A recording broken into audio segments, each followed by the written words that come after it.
This video is brought to you by Sailrite. Visit Sailrite.com for all your project supplies, tools, and instructions.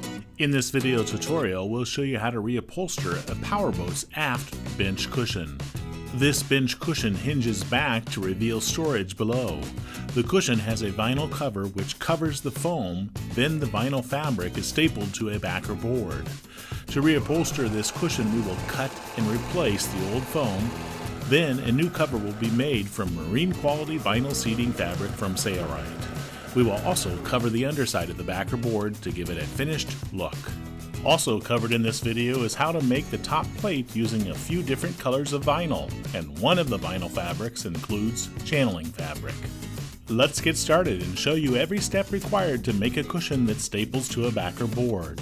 Since we are reupholstering from an old cushion, Brian will give us some pointers regarding the process of disassembling it and evaluating the old seat's condition as he goes. Okay, this is the back seat out of the Regal Powerboat. Basically what this does is there's a set of 4 hinges along the back side of it, and then it just hinges up. It's attached to a board at the bottom and a little hook there, but basically this is where it's just pulled over and stapled. So right now we're just going to go ahead and start disassembling this. And one thing to check as we go is, you can see these staples are pulling out fairly easy, which we will expect, but there is still some grip there. If the staples just come out like nothing, if we just grab this and just rip it all out, then we might need to be concerned about if the wood is stable enough to hold the new staples. But these are pulling out pretty good.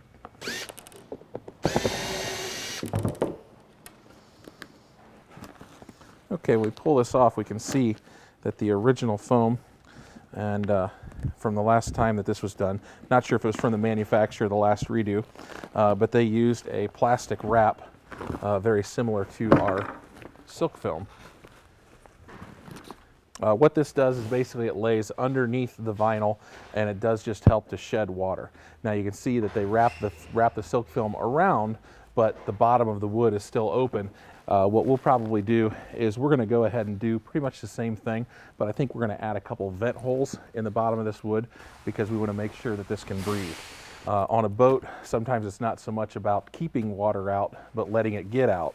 Now, as you can see, this foam here in the middle has a little bit of dirt, growth, whatnot. I'm going to assume that that's from moisture that's still found its way in one way or another and never got out. So those holes that we're going to put in the bottom of this board will help to get that moisture out. We could possibly be reusing this. It's not in bad shape, not really broken down, but given the way we use this boat, we're going to go ahead and go with the high density polyurethane. We want to have a little bit firmer foam. People tend to sit on the edge of it and stuff like that, stand on it. It's just going to hold up a little better than this lower density foam. Now, it's not uncommon to join pieces of foam. Looking at this particular piece, I can't tell whether they did this at the factory. It's possible that maybe originally it was just the 2-inch foam and they added this additional foam. Could just be that that's just the way they get it. It's not at all uncommon if you want to have a thicker foam. Let's say, for instance, you want to have 5-inch high density foam. What you do is you'd buy a 2-inch and a 3-inch sheet and glue them together just like this. As you can see, we couldn't even tell that this was pieces of foam until we opened it up, because if they're glued together well and covered with a jacket, you'll never know the difference. Thanks, Brian. Let's turn it over to Cindy now. We're going to use some high-density foam that we had left over from another one of the projects for Brian's boat. Okay, we're going to piece this foam together and try to be conservative about this last piece of foam that we have left. Sailrite stocks many types of foams. This is a high-density polyurethane foam. Cindy is tracing around the foam, adding between 1/4 inch and 1/2 inch to the size of the old foam. We want to plump up the cushion a little bit. That's why we're adding that 1/4 inch for us. A high-density foam will not compress as much as a low-density foam. So for us, she's tracing around, only adding 1/4 inch all around the sides. If I move it down and mark it again, then I'll know how much my straight piece needs to be also. To conserve, we will glue sections together to make the length we need. This is a common practice in the upholstery market. Since we have to glue sections together, she marks the old foam that she's using as a template so she knows what size the pieces that need to be joined together need to be to equal the appropriate length of our cushion. To make our size, we'll be joining 3 pieces together, as seen here. Here we're using a foam cutter. Sailrite stocks a few to choose from. You can also use an electric kitchen knife to cut your foam. Once the foam is cut to size, we'll stack it on top of each other for easy gluing. We'll be using 3M General Trim adhesive. There's a light, medium, and heavy setting on this spray can, and we usually use the light setting, and it's just a matter of twisting the nozzle. Then simply spray the surface of the foam that you want to adhere together. For good adhesion, be sure to coat the surfaces very well.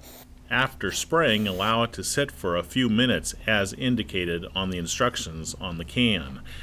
That way the solvents will evaporate and the glue will become tacky. Then it is the appropriate time to push the foam pieces together. Line up all edges as you push it together. Then, if possible, under pressure so that edges are pushed up against each other, allow the foam to sit for a few hours before use. The foam is ready. Now we need to pattern the top plate.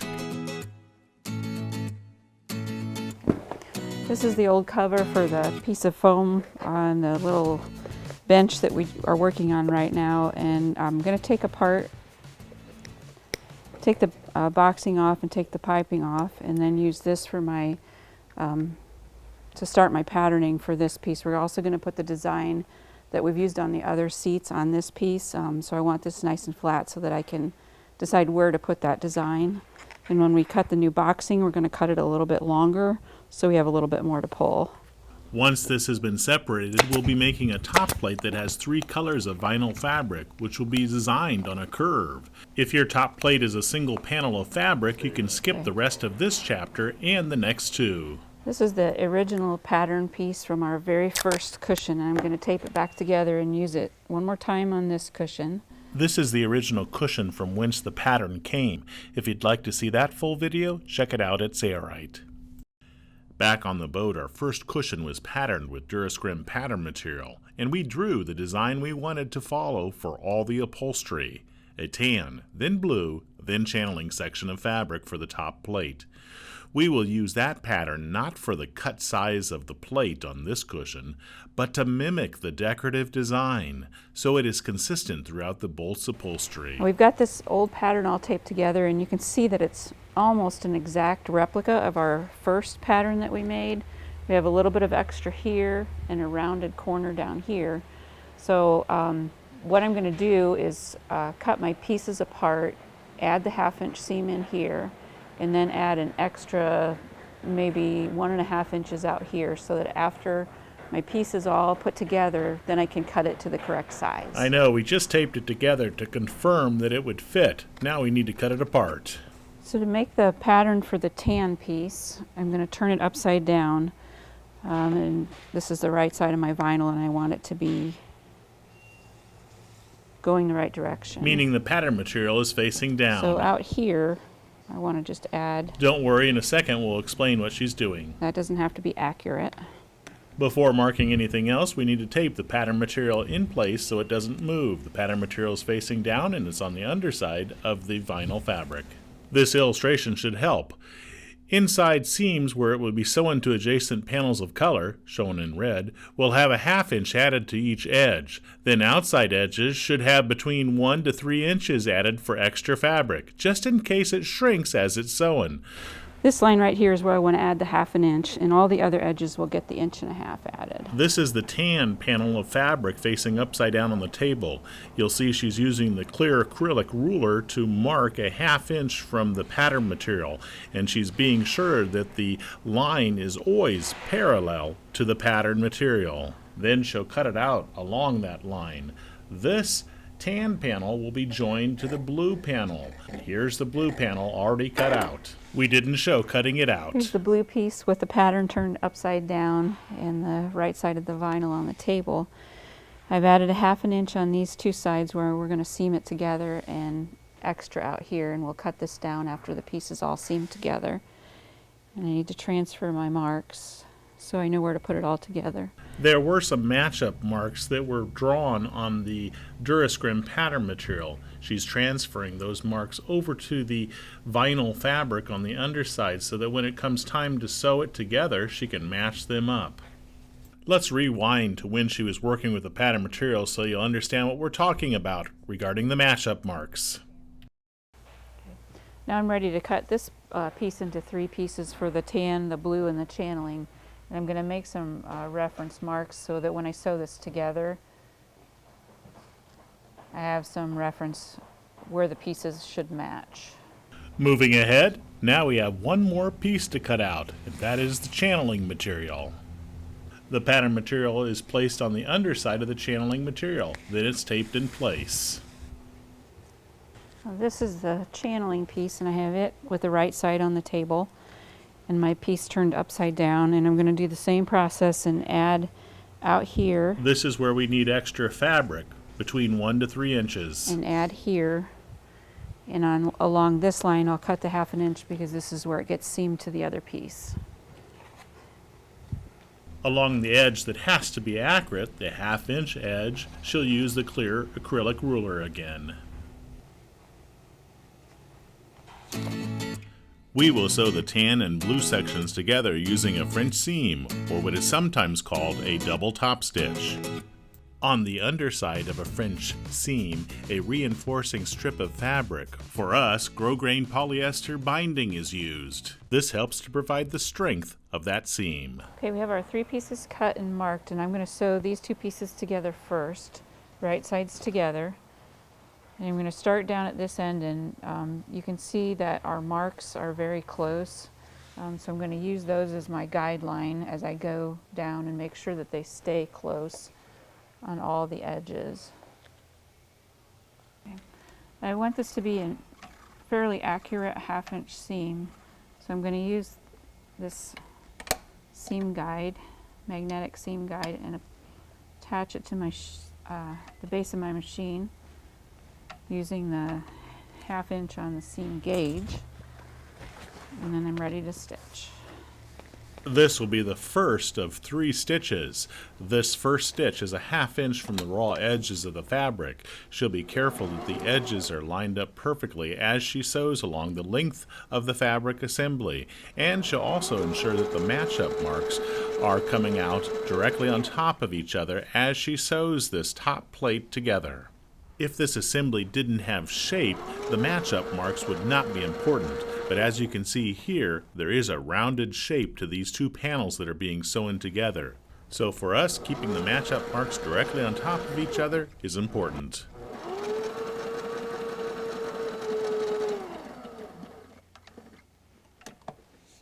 This edge is okay. It should end up like this with a little bit of extra on the tan. See, technically it matches the pattern when you turn it under like that.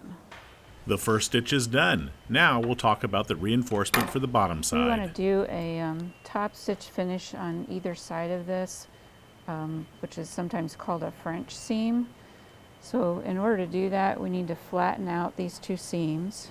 And I'm going to use this grosgrain ribbon and attach the seam stick to it, and then attach that to the seam to hold it in place while I'm stitching. This is a 1-inch grosgrain ribbon that's available from Sailrite. It will help strengthen this French seam. Without it, the center stitch is very weak. Basting it in place will help us to avoid from having to line it up as we sew. So this will hold the seam in place while I'm stitching, but it also makes the seam stronger. It is important to press down the 1/2 inch flanges from the first stitch flat as it's being basted. We'll be sewing closer to the center, so it doesn't have to be, this doesn't have to be exactly centered on the back side. Since the top stitch is approximately a 1/4 inch from the first stitch, the grosgrain ribbon does not need to be perfectly centered. Now for this stitching, I'm going to stitch with the edge of the foot along my seam on either side. Notice the right side of the presser foot is directly on top of that seam or first stitch. For a more professional look, go slow and be sure to guide the fabric so the foot is directly on top of that first stitch. I'm going to turn it around and do the same thing on the tan side with the edge of the presser foot at the seam line. By flipping the panel and starting from the opposite end, we're still sewing with that first stitch right up against the right side of the presser foot. This last top stitch completes the French seam.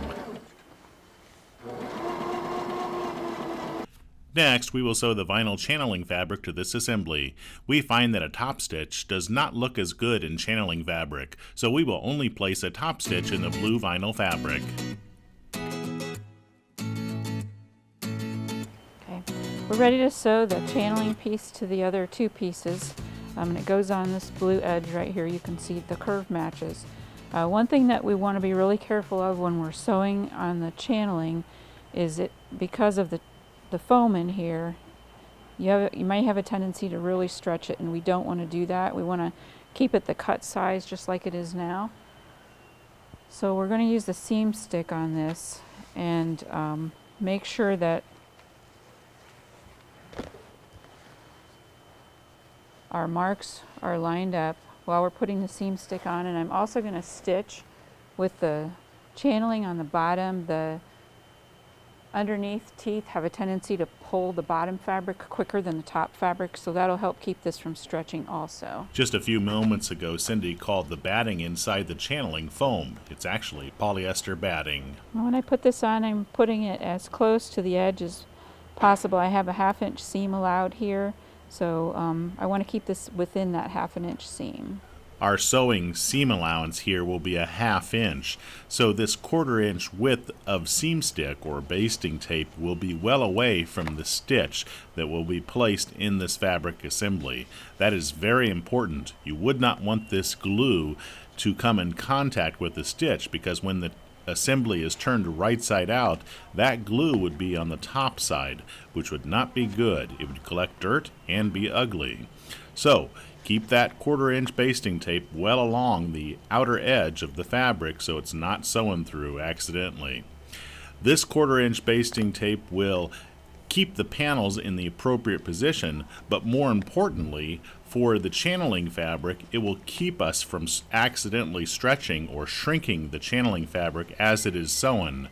Remember earlier, Cindy talked about the channeling fabric having a batting inside of it, and unfortunately that batting allows the fabric to be easily stretched. We want it to be consistently basted along this edge so that there is no stretch. Nice thing about the basting tape, if you're not happy, you can peel it up again and reapply it. As she's basting this, you'll notice 3 things. 1, she's matching up the match-up marks as she bastes. 2, she is not stretching the channeling fabric. She's trying to ensure that it goes down even all along the length. And 3, she's matching up the raw edges of both the blue fabric and the channeling fabric, including this curved area.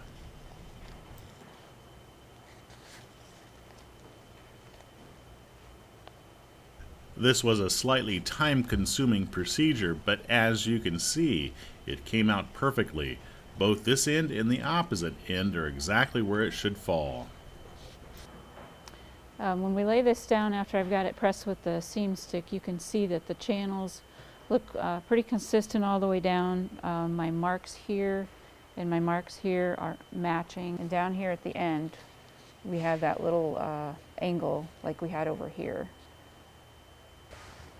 And on this end, my edges are even, and I had added 1 inch to bolt all 3 of these pieces, and they still all match up.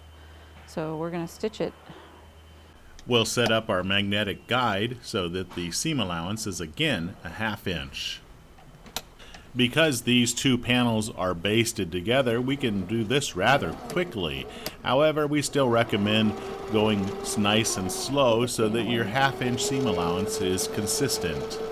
To sew this cushion together, we're using the world's best portable walking foot sewing machine, the Sailrite LS1. It is a straight stitch, heavy-duty sewing machine. Sailrite also carries the world-famous LSZ-1, which is a straight stitch and zigzag stitch walking foot sewing machine. Get yours today at www.sailrite.com. Stitching, and I'm only going to stitch on the blue side of this. We did a test panel, and we didn't like it stitched over here. So I'm going to stitch on the blue side with the edge of the presser foot as my guide again. And as you're doing this, you want to make sure that your seam is spread open so you don't have any folds in the blue. Cindy is pulling those two panels apart so that the first stitch is splayed nice and flat, and keeping that presser foot, the right side of the presser foot, right along that first stitch. She's also sewing through the 1/2-inch tail on the underside. We'll be showing you that at the end to show you exactly what we're doing, but we want to be sure that we sew through the 1/2-inch tail that the first stitch created.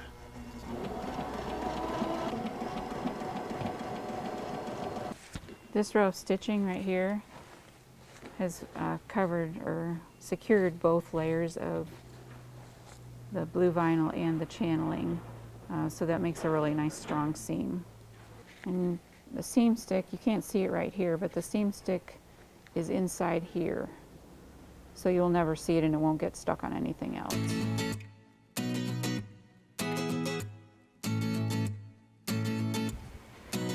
Okay, I have all my pieces sewn together, and we're going to use the old piece to pattern this with. If your top plate did not have sections that were sewn together to make a colorful plate, then you skipped ahead to this chapter, and I say welcome back. For those who sewed panels of fabric together to make a colorful top plate, now is the time to cut the plate to the final size. We will do this with the old plate that had the boxing removed. I'm just going to make marks all the way around with my pencil with the seam pushed out and cut this new piece the same size as the old piece was. If you do not have an old plate to replicate the size, then we suggest that you cut your top plate the desired size of the finished cushion plus 1/4 inch all around all sides.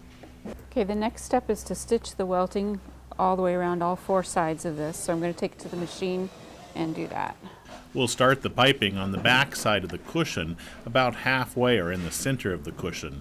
And you'll notice that she's not sewing at the very end of the piping, but leaving a tail of at least 2 inches. That way, when the piping's sewn on all around the perimeter, we can join it up easily to the opposite end. This prefabricated piping has slits in the flange that allow it to take turns, but it's not uncommon to sometimes create deeper slits, so it takes the corner even better. This first stitch needs to be sewn next to the piping, but not too close. If it's sewn too close, it may show up when our boxing is joined to the piping. It's also a good idea to use a corresponding thread color so that if it does show up, it's not so noticeable. As you can see, we're using white. We really should be using a blue colored thread. Let's skip ahead to where we need to join the piping. When I get back to where I started, I'm going to open up this vinyl.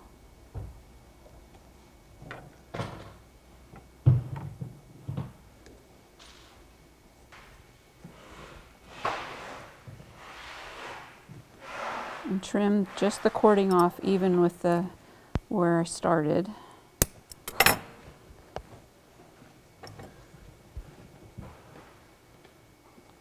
And then I can tuck that inside and finish this off. When joining piping, if a woven fabric was used as the piping cover, that fabric is folded diagonally and the opposite end of the piping inserted inside and it's sewn down. But with vinyl fabric, it's too heavy and should not be folded back.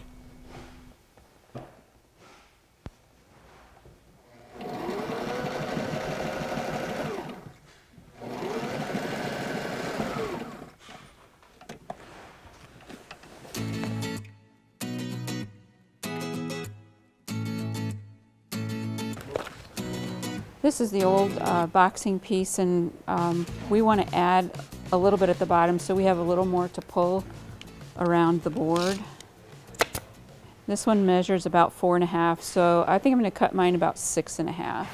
Here you can see the vinyl fabric. It's been folded in half and she's marking on the bottom side. This is the tan color vinyl fabric. She'll cut enough strips so it can go all the way around the perimeter of the cushion. And I'm not going to cut these to exact length right now. I'll do that as I'm sewing it on.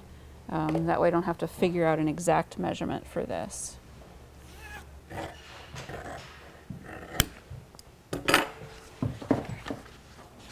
Okay, since I have this a little bit longer than what I really needed, I'm just going to sew one seam together and make it one big long strip, and then I'll sew the rest of it together as I'm putting it on. Be sure to do some reversing at the beginning and the end. This stitch is about a 1/2 inch away from the edge of the fabric. Since we don't have one big long piece of vinyl for the boxing, we're going to have 2 seams in it. This edge over here is the one that will be the most visible, so I want to put this seam around to the back side of the cushion. And if I put that seam just an inch or so around to the back side, I want to kind of check and see where the other seam will end up and make sure it's not going to be in the front somewhere where I don't want it. So it looks like it's going to end up just around this corner, which will be a really good spot for it. I'm going to start stitching where the seam falls about 1 inch back from this corner. I don't want to lay it right on the corner because it'll be really hard to turn. So I'm going to put it a little bit back from the corner and stitch all the way around this corner down here, and then I'll stitch this, and then I'll seam the 2 pieces together. Earlier we sewed piping onto the plate. The boxing will be sewn on right along the edge of that piping, and this requires a cording or welting foot. That cording tunnel is built into the standard foot of the Ultrafeed LS1 and LSZ sewing machine. If you're using a different sewing machine, you may need to install a cording or welting foot.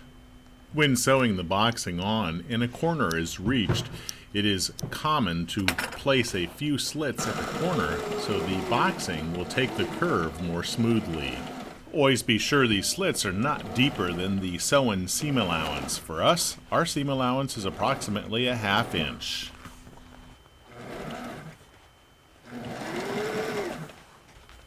I stopped back from this corner where my seam is going to end up so that I have room to work with this piece to stitch this seam together. When I sew the other side, I'll stop back here and then match them up, stitch this seam, and finish stitching this. Cindy will now flip the assembly around and start sewing where she started sewing, going the opposite direction. So basically the top plate is now on top and the boxing is underneath. She creates a few slits at this corner on the boxing, as we did at the last corner you saw. She starts sewing 1 inch or 2 on top of the last stitches. Technically, you don't have to do any reversing if you do that. On some corners, it's necessary to bury the needle, lift the presser foot, rotate the assembly until you get the desired angle you want, lower the presser foot, and then continue to sew. By burying the needle in the thickest part of the shaft, you're assured you will not get needle deflection and you don't lose your stitch position. When sewing the boxing onto a plate that has piping, always try to sew within the first stitch that secured the piping, or at least on top of that stitch. If this is done, then technically you will not see that first stitch that secured the piping to the plate when the cushion is turned right side out. Nice thing about a cushion, if you sew too far from the piping, you can always go back and sew closer. No one sees that stitch on the inside of the cushion. Let's skip ahead to where the boxing meets the other end. So I'm going to stop a little bit away from where these two meet. And I'm just going to walk that around the seam with my, hold it in place with my fingers. Make a clip about 1/2 inch in. 1/2 inch in from this edge. And I'm going to do the same thing with this one.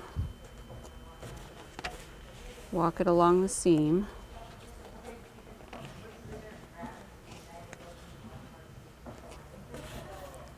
And clip it at the same spot where I clipped the first one. And then those two clips get matched up, and it's okay that they're not the same here because we didn't cut the boxing the exact length.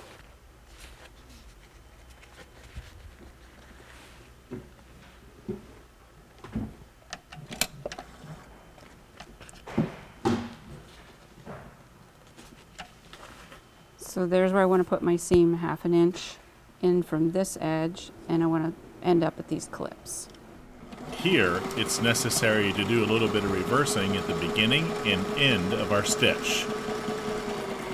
Now our boxing is exactly the right length. Now I can finish sewing this seam.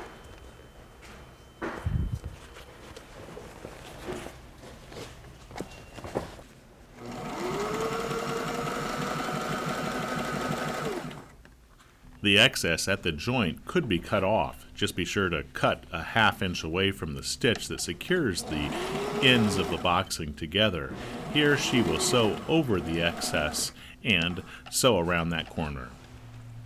Even professionals like Cindy, when they reach a corner, will go slow. Sometimes they'll even grab the balance wheel and rotate it by hand on the corner.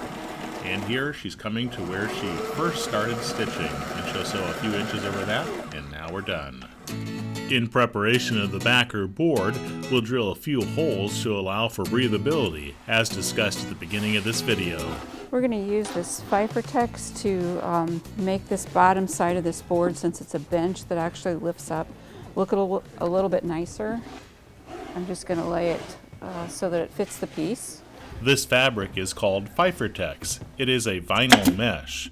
Another recommendation for the bottom side of cushions is called cushion underlining material. Those two brands are excellent for this. We've stapled it on around the perimeter. Now I'm going to just trim this even with the edge of the board, because we're going to cover it up with the vinyl when I pull the vinyl down around. If the foam extends past the edges of the backer board, you may not see the hard edges of the board when the vinyl is pulled tight over the board. However, in most cases, especially at corners, as shown here, the backer board shows up, and it's not very nice looking. Right, but I don't like that. So, we like to pad the edges of the board with polyurethane foam with fabric backing, sometimes referred to as sew foam. And we decided that this wood has kind of a sharp edge on it, so we're going to lay the 1/4 inch sew foam along the edges all the way around the perimeter. All that's required is to cut strips of the polyurethane foam with fabric backing and staple them along the hard edges of the backer board.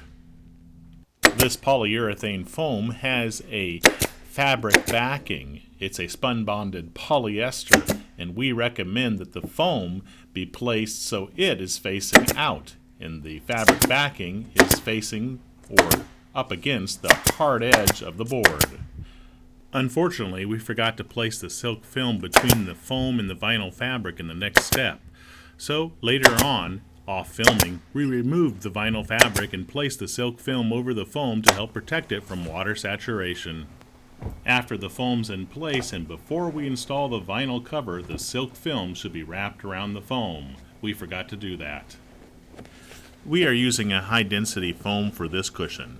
A high-density foam is typically used for heavy use areas and will last many years, even if used regularly for several hours a day. A high-density foam usually has a density rating of 2.5 or higher. Compare that with a low-density foam. It has a density rating of 2 or lower. Cindy's pulling the cover in place. Let's talk about low-density foam after she explains this. I'm going to start by tacking down this side that is the wood frame part, and I want to make sure I pull this seam on the back side of the wood frame. It'll look a lot nicer on the top if I do that. Back to our discussion on low-density foam. A low-density foam is considered an occasional use foam. If used occasionally, say a few hours a week, a low-density foam will last for years. But if used more heavily, you may want to consider using a high-density foam. And notice that Cindy is keeping the staples very close to the edge of the vinyl cover material, and she's trying to keep them all in a line. That's because she will hide the staples using Hide-em GIMP in the next chapter. As the cover is being stapled in place, always check to be sure the edge, or where the piping is for our cushion, is exactly where you want it before you pull it and staple it in its final resting position.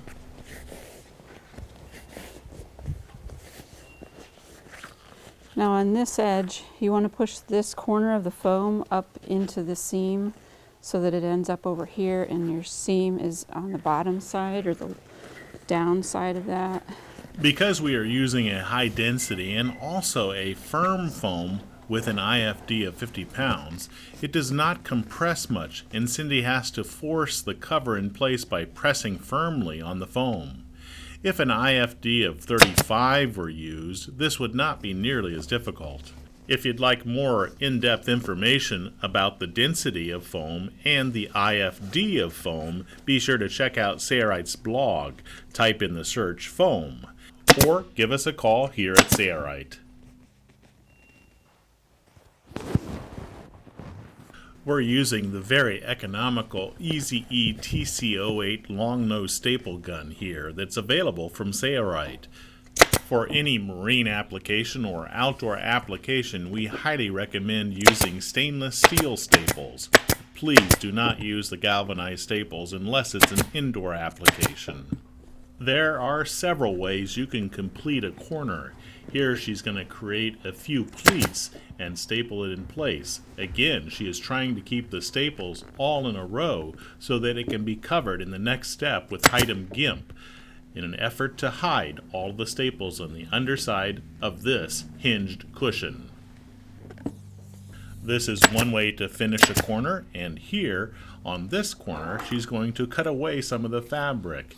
This is another way to create a tuck or pleat at the corner.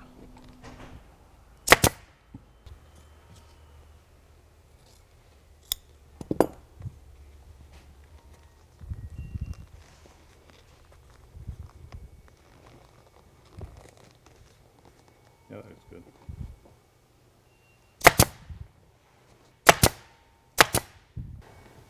We'll finish the corners at the opposite end. Here's the cushion complete. In the next chapter, we'll hide the staples using Hightem GIMP. For a truly professional look on the bottom side, try hiding the staples. Cindy's just reupholstered the cushion. Now she explains how to use the Hightem Since this GIMP. is a bench that opens up, we're going to finish off this bottom edge with the Hightem GIMP all the way around and cover up these staples. When Cindy reupholstered the seat, she tried to keep the staples that staple the vinyl to the backer board all in a line so that she could cover it easily with the Hightem GIMP in this step. Okay, I've got one staple here to secure it, and then I'm going to stretch it all the way to the other end and to keep it straight while I'm working with it. Inserting one staple at each end will help to keep the Hightem GIMP straight. And then I can go back and staple the rest of it down. Now that it's nice and straight and taut, we can run the nose of the stapler down the middle of the Hightem GIMP and secure a staple approximately 1 to 2 inches apart along its length. Here at this corner, we want it to take a gradual curve, and Hightem GIMP will do that. However, as with any application, one side has to stretch and one side has to shrink, so there'll be slight wrinkles there. If the Hightem GIMP has to take a sharp turn, like here at this corner where it turns almost 90 degrees, we would rather place a staple at the end, cut the Hightem GIMP, then cut the second piece and butt it up next to it and staple it in place. It looks best that way. The last staple should be very close to the end to help secure the end of that Hightem GIMP. Here she'll trim the secondary piece and place a staple very close to that end as well.